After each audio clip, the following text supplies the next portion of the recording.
नाजरीन व हाजरीन अस्सलाम वालेकुम। तेरे बिन की सेकंड लास्ट एपिसोड के साथ हाज़िर हो चुके हैं।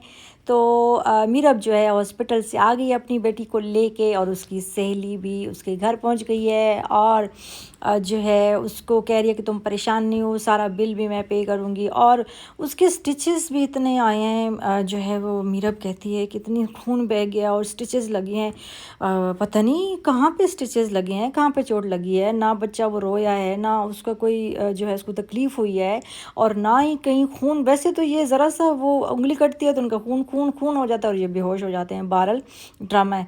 अच्छा, इधर से जो है वो मीरब की सहेली जो है इसको कह रही होती है कि तुम लौट जाओ मुर्तसिम के पास, तुम ज़िंदगी ऐशी की गुजारोगी वहाँ पे, अच्छा खासा तुम्हारा जो है वो घर है, ये है, गाड़ी है, वो है, और तुम खामखा जो है इधर अपना टाइम ज़ाया कर रही हो। और उसकी बेटी भी अपने बाप से दूर है।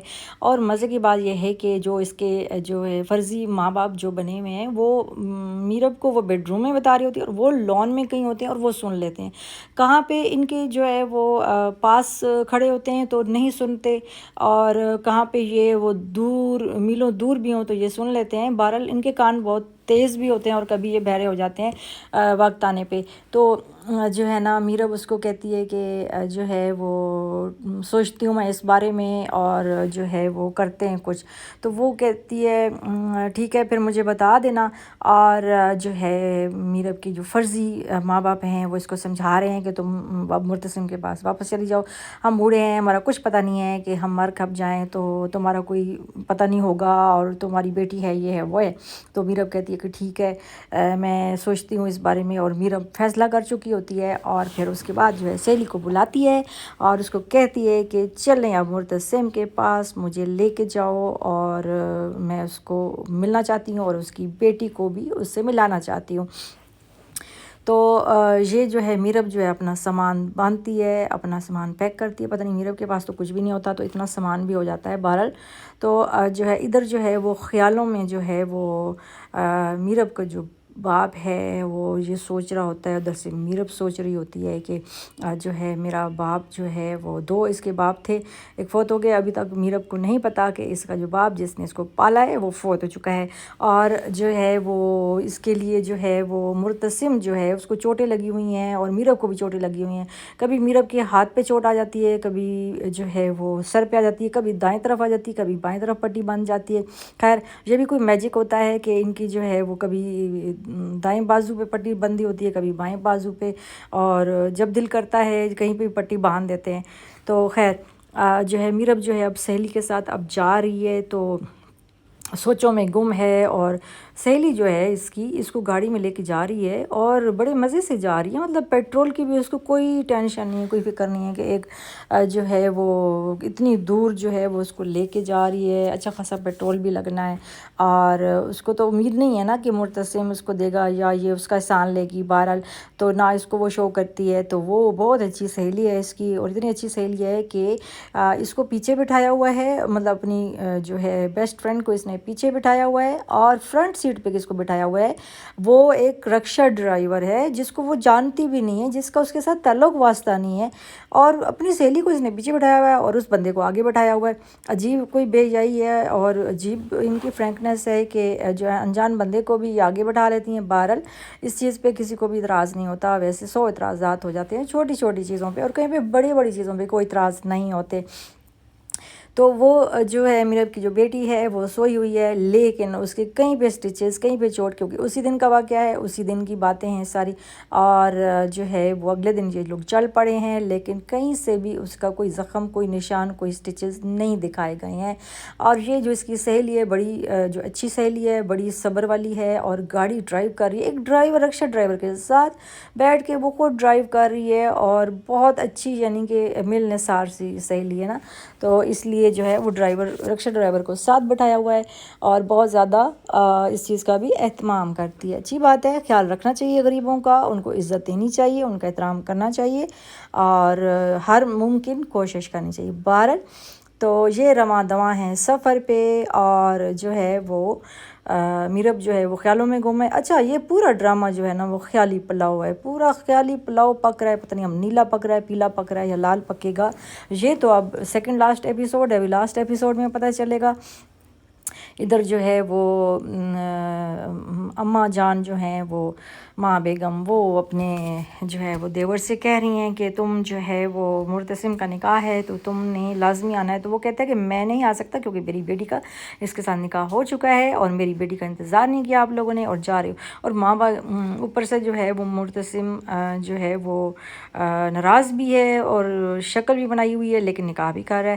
اور یہ اس کو میرب کا باپ کہتا ہے ماں بیگم کو کہ بھائی ماں بیگم گرمی کا موسم ہے، اتنی گرمی ہے اور تم نے اتنی بڑی شال کیوں لپیٹی ہوئی ہے بھائی. وہ کہتی ہے فریزر جو ہے وہ فریز ایسے بولتی ہے کہ فریز ہو چکی ہوں، اتنا ٹھنڈا اے سی اور وہ ہوا ہے پورا گھر کے، مجھے سردی لگ رہی ہے اور میری بوڑھی ہڈیاں ہیں اور اس میں بوڑھی ہڈیوں میں اب جان نہیں ہے. تو یہ نہ ہو کہ میں ادھر ہی بیہوش پڑی ہوں، نکاح شکاح ادھر ہی رہ جائیں مرتسم کے اور پھر پریشانی اٹھانی پڑے. اچھا اب ادھر مولوی صاحب تشریف لا چکے ہیں اور مولوی صاحب جو ہے وہ نکاح کی تیاری کر رہے ہیں. اور یہ وہی مولوی صاحب ہیں جو ہر شادی میں ہوتے ہیں اور بیچارے جب بھی نکاح کے لیے آتے ہیں تو ان کو یہی دھڑکا لگا رہتا ہے کہ اب بھی نکاح رکا، ٹھہریے مولوی صاحب رک جائیے، خطیب صاحب رک جائیے، قاری صاحب. اور یہ کہہ کے اس بیچارے کا جو ہے نا وہ بیڑا غرق کر دیتے ہیں. اس نے بیچارے نے حلوہ چاول بریانی گوشت کچھ کھانا ہوتا ہے، غریب کی روزی پہ لات مار دیتے ہیں، ادھر ہی نکاح ختم کر دیتے ہیں. اب مولوی صاحب جو ہیں وہ جلدی جلدی نکاح پڑھانا چاہتے ہیں اور حیا بیگم سے پوچھ رہے ہیں کہ آپ کو جو ہے وہ اتنے جو ہے 50 لاکھ حق مہر کے بس آپ کو یہ رشتہ قبول ہے. تو یہیں پہ ہو رہا ہوتا ہے کہ ایک دم سے اس کی سہیلی جو ہے میرب کی دروازہ دھڑاس سے کھولتی ہے اور اندر انٹر ہوتی ہے. اور جو ہے وہ میرب نے جو ہے وہ بیٹی اٹھائی ہوئی ہے میسم، تو وہ اس کا جو نوکر ہے وہ اور ساتھ جو ہیں ساتھی سارے دیکھ رہے ہیں اس کو. اور ادھر نکاح جو ہے نا وہ ہو رہا ہے. مرتسم جو ہے وہ ابھی تک اس نے آنکھیں اٹھا کے نہیں دیکھا، حیا بیگم نے نہیں دیکھا، ماں بیگم نے، ابھی کسی نے نہیں دیکھا. اور وہ سامنے دروازے کے سامنے اور کوئی بھی نہیں بول رہا ہے. سب جو ہے دنگ ہو گئے ہیں اور سب جو ہے میرب کو آنکھیں پاڑ کے دیکھے جا رہے ہیں. لیکن مرتسم اور حیا بی بی کی ابھی تک ماں بیگم کی نظر نہیں پڑی ہے اور سب دنگ ہو گئے ہیں، سب اسی دروازے کی طرف دیکھ رہے ہیں. اور جو ہے وہ میرب جو ہے وہ بھی سوچ رہی ہے، وہ بھی خیالوں میں چلی گئی. اور وہ بچہ اتنا اچھا ہے، ایسے لگ رہا ہے کہ ڈمی اٹھائی ہوئی ہے، ذرا بھی نہیں ہلا، نہ شور شرابے سے. اتنی دنیا ہے، ایک ایونٹ ہے ظاہر ہے، اس میں میوزک بھی ہوتا ہے، اس میں جو ہے بات چیت بھی ہوتی ہے، شور شرابہ بھی ہوتا ہے. اور وہ اتنا اچھا بچہ، شریف بچہ ہے کہ وہ کندھے پہ سر رکھ کے مزے سے سویا ہوا ہے. اچھی بات ہے، بہت پیارا بچہ ہے، اچھا ہے، ایسے ہی ہونا چاہیے بچوں کو. تو جو ہے وہ پیچھے جو ہے وہ داڑھی والا جو ہے وہ خاص بندہ جو ہے مرتسم کا، وہ بھی چپ کر کے کھڑا ہے. مطلب سب کو ابھی اجازت نہیں ہے کہ کوئی بھی کچھ بولے. ابھی خیالوں میں ہی رکھانا ہے اس ڈرامے کو، کیونکہ ابھی بات کریں گے تو ڈرامہ ختم ہو جائے گا اور پھر آگے کیسے چلے گا. بہرحال کیونکہ نئی ایپیسوڈ لانے کے لیے ان کو کچھ تو تھوڑا بہت اس کو لیٹ کرنا ہے. اور اچانک مرتسم اور حیا کی ساتھ ہی نظر پڑ جاتی ہے اور حیا کہتی ہے او تیری بیڑا غرق ہو، ستیہ ناس مارا جائے، میرب تیرا، میری خوشیوں میں پانی پھیرنے والی، اچھا خاصا میرا نکاح ہو رہا تھا، کہاں سے آ گئی ہے یہ مصیبت. اب تو مرتسم مجھے نہیں چھوڑے گا، اب تو یہ آ گئی ہے پکی اور مرتسم مجھ سے شادی نہیں کرے گا جس کے لیے میں نے اتنے پاپڑ بیلے ہیں اور اتنا کچھ کیا ہے. اور مولوی صاحب خطیب صاحب جو ہیں وہ انہوں نے رجسٹر بند کر دیا ہے، قلم جو ہے اپنی جیب میں ڈال لیا اور بس وہ جانے کے چکر میں ان کو نظر آ رہا ہے کہ اب یہ نکاح نہیں ہونے والا اور میرا جو ہے دانا پانی یہاں سے رخصت. تو کیونکہ میرے ساتھ ہمیشہ ہوتا یہی ہے، مجھے لیتے ہی اس لیے ہیں کہ میرا جو ہے وہ کام ہے نکاح نہ پڑھانا، کہ یعنی کہ مجھے کچھ ملنا ہی نہیں ہے، فری میں مجھے بلا لیتے ہیں. اچھا خاصا شریف سا مسکین سا کیوٹ سا بندہ ہے، اس بیچارے کو وہاں پہ لا کے تو پھر جو ہے وہ کھانا پینا بھی نہیں دیتے اور فارغ کر دیتے ہیں. اور جو ہے وہ میرب جو ہے وہ کھڑی ہے، سوچ رہی ہے، مرتسم بھی سوچ رہا ہے، اس کو سارے خیال آ رہے ہیں. اور اتنا موقع دیا ہوا ہے سب کو کہ سب دل کھول کے ایک ایک بندے کو یاد کریں. وہ فرسٹ ایپیسوڈ سے لے کے یعنی کہ کتنی ایپیسوڈ ہو گئی ہیں، تقریباً 58 کے قریب ایپیسوڈ ہو گئی ہیں، لیکن پورا خیالوں میں ہی چلا گیا ہے ڈرامہ. تو یہ تھی آج کی سیکنڈ لاسٹ ایپیسوڈ. اب لاسٹ ایپیسوڈ میں کیا ہوتا ہے جاننے کے لیے دیکھیں گے انشاءاللہ لاسٹ ایپیسوڈ. تب تک کے لیے اللہ حافظ.